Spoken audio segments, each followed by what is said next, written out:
दोस्तों, हज़रत फ़ातिमा की शादी के तीसरे दिन जब हमारे नबी पाक सल्लल्लाहु अलैहि वसल्लम अपनी बेटी को लेने गए तो आपने अपनी बेटी से इरशाद फरमाया कि बेटी फ़ातिमा चलें।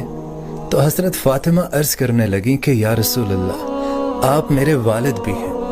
आप नबी भी हैं, मेरी इतनी जुर्रत नहीं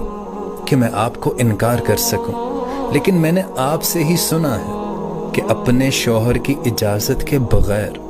घर से बाहर मत निकलना। अगर आप मुझे इजाज़त दें, हज़रत अली अभी घर में मौजूद नहीं है, क्या मैं उनका इंतज़ार कर लूँ? हज़रत मोहम्मद सल्लल्लाहु अलैहि वसल्लम ने जब ये जवाब सुना अपनी बेटी का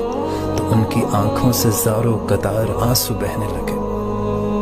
हज़रत फ़ातिमा फरमाती हैं कि मेरा कच्चा मकान था, हमारे नबी पाक ने अपनी तहमत को ऊपर उठाया और दीवार के साथ टेक लगा